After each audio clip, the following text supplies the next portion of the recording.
So we've had a look at sorting, filtering, and conditional formatting as different ways where we can strip our data and visualize our data. Let's look at another very important data visualization tool, which is the charts or graphs. I'm going to switch to the commodities used sheet, which shows the family planning commodities or methods that have been used per local government area in 2019. So on the data we have the month, the local government areas, and the different family planning methods that have been used, from IODs, in Planon, and the rest. Charts are a very efficient way of visualizing data, and we have three commonly used chart types in Excel.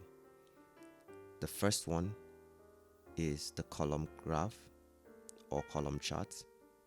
The second is the pie chart, and then we have histograms. Inserting a column chart in Excel is pretty easy.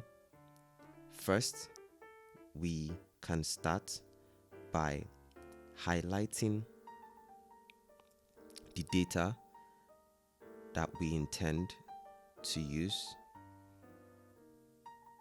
So in this case, I'm just highlighting for the month of January,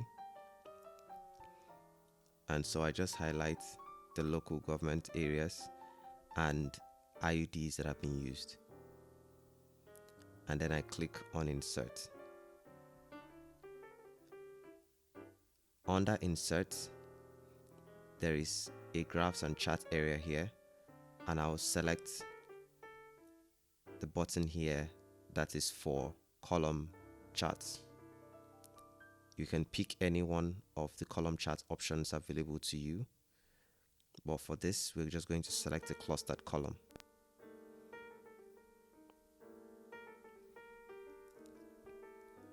And just for the simple use case that we've specified, you can see the chart that has been created here, showing the number of IUDs that have been used in each local government area.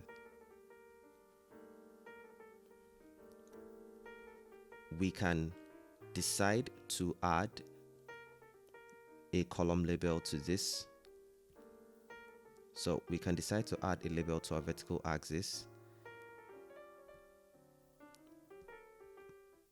And to do that, we just simply click on the chart and go to the chart design ribbon and select add chart element. From this, we can just pick on axis titles and select the primary vertical axis. That would add a default label, which we can click to edit and say type something like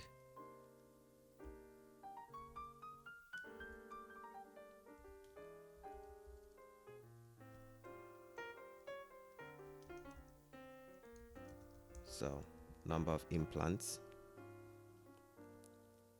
And then we can also add a horizontal label by clicking on the chart element or add chart element, selecting axis titles and selecting primary horizontal. And then we can click that to edit and type in LGs.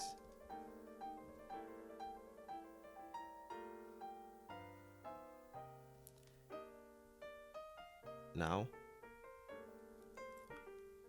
we can add more formatting to our axis titles or add more chart elements as is required for our use case.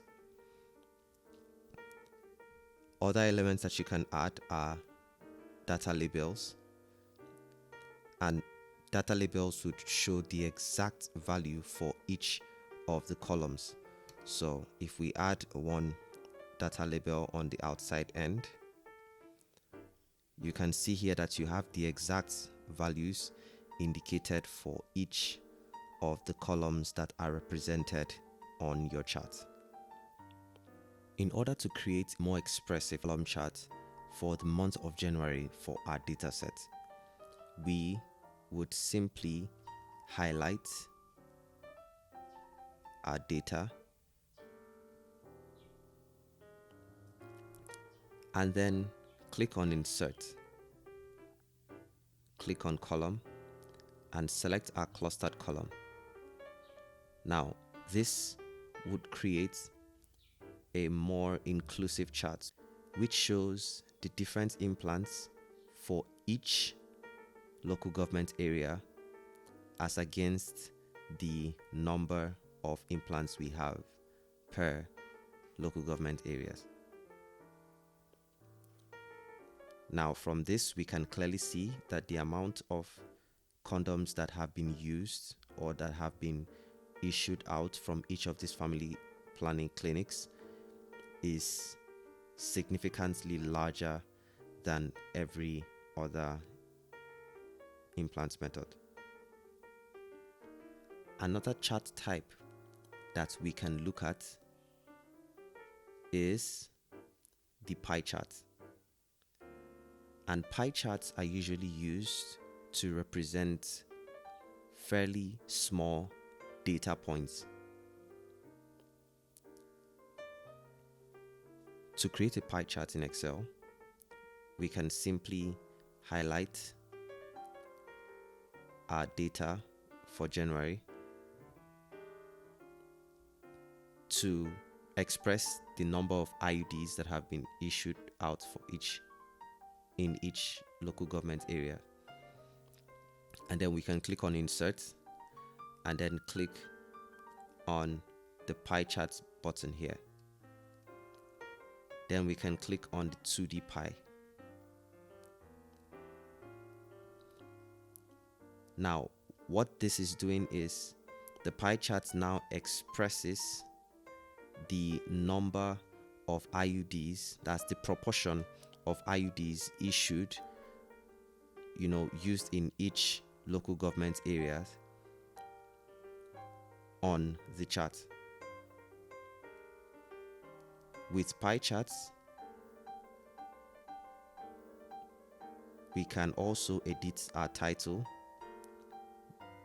by double clicking in our title box and then typing in a preferred title. So we can say IUDs used in January 2019.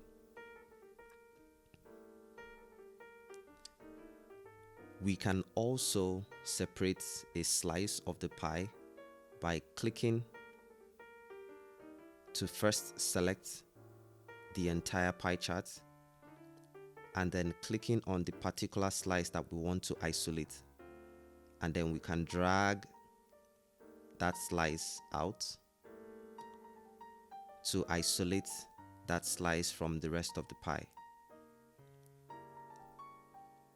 Another thing that we can do is we can add labels to our pie charts. And to add a label to our pie charts, we simply click on the chart and then head over to our chart design and click on Add Chart Elements. Then we can select Data Labels and pick any of the data labels that suits our use case. In this case, we just pick the inside labels. And now you can see that we now have labels indicated inside our pie.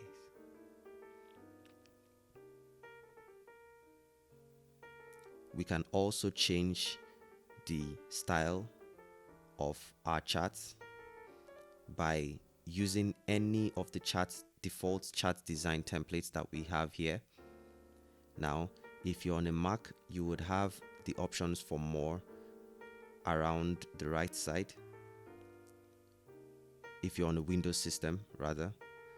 So you can select any one of these chart options to format your pie chart. So I would stick with this one, and then we can close this. So if we wanted to create another chart for Implanon, we can simply duplicate this chart by right clicking, click copy, and then click elsewhere on our spreadsheet, right click again and paste. To change the data for the new chart that we've just duplicated, we can click on select data on the chart design ribbon, and here you would notice that the previous data that we highlighted is still highlighted here. So what we would do to change this would be, while the chart data range is selected, you can take your mouse to the first part of our data, which is the local government area, and click and drag to select all the local government areas for January, and then pressing and holding command on the Mac or control on the Windows system, I click and drag on Implanon to the same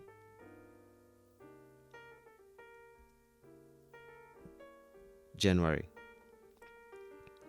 So you notice that we've selected the two parts of our data set that we want to showcase on the chart. I can then click OK, and then you can see here that our pie chart has been adjusted for the new data set that we've just selected. All I have to do now is increase this a bit by clicking and dragging the top control. So I can click the title and change the title to Implanons used in January 2019.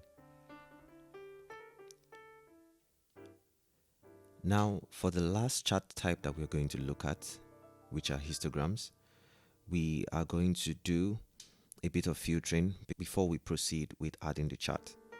Histograms are also an important way to visualize our data in Excel, being that it's similar to a bar chart or a column graph.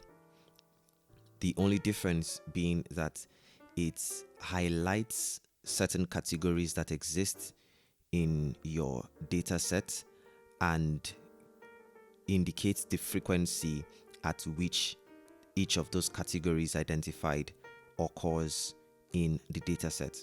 So for instance, if we're going to create a histogram of IUDs that have been used for just South alone, that's in the year 2019, what we would do would be, we would start by filtering the data so we have only the entries for just South show up for the year, and then we'll go ahead to create the histogram of IUDs used for just South in that particular year.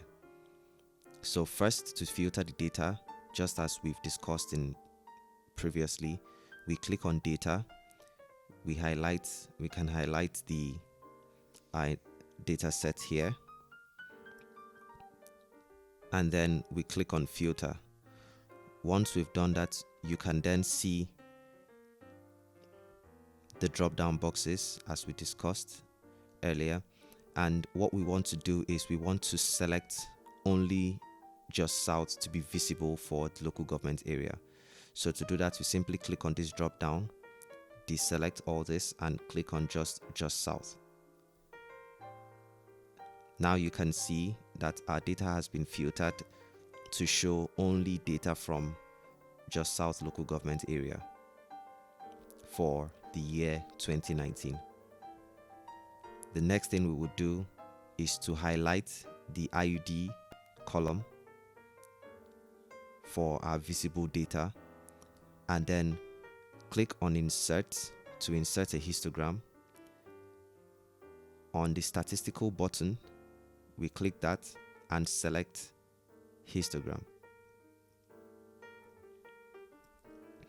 Once we've done that, Excel automatically calculates default boundaries for our chart. Now, let's edit the chart title to give this a little bit more context. So we can say this is histogram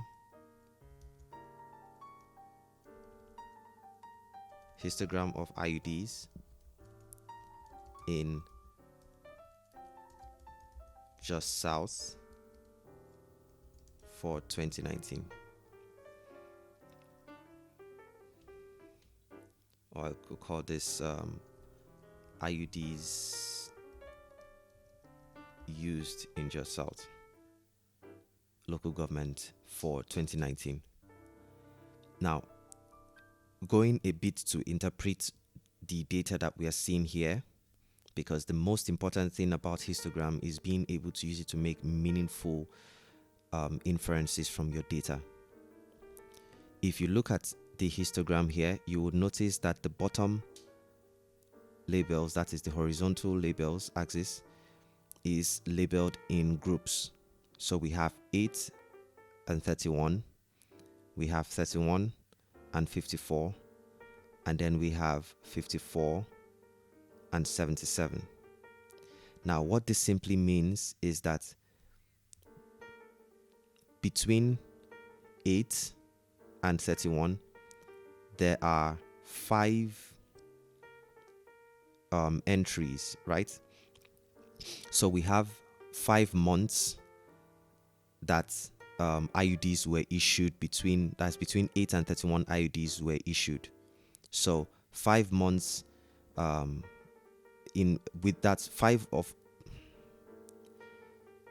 so simply, out of the data that we have, 5 of the months we had between 8 and 31 IUDs issued.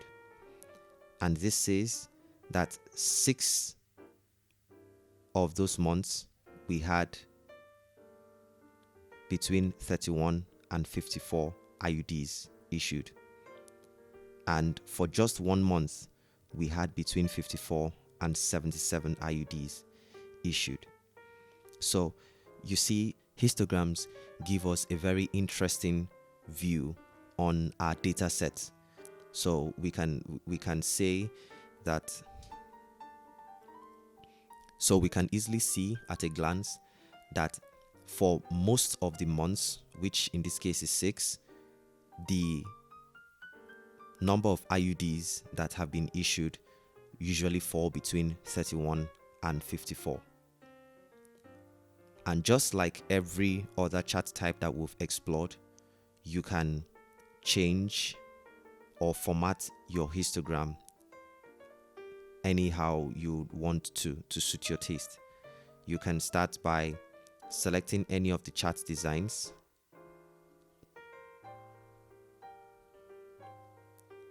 You could choose to add your chart elements, whether you want to take out the data labels like we have in this design, or you want to add a legend at the top,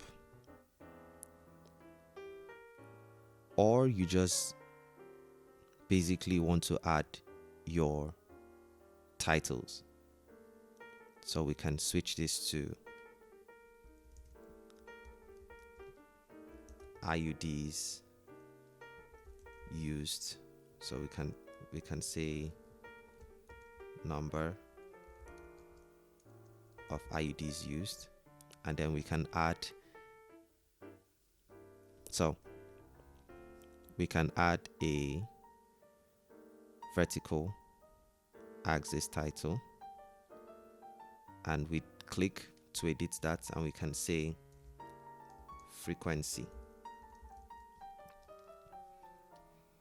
Okay, so now it's very important to note that for a histogram, the most important set of data that has to be generated before a histogram is created is a frequency table.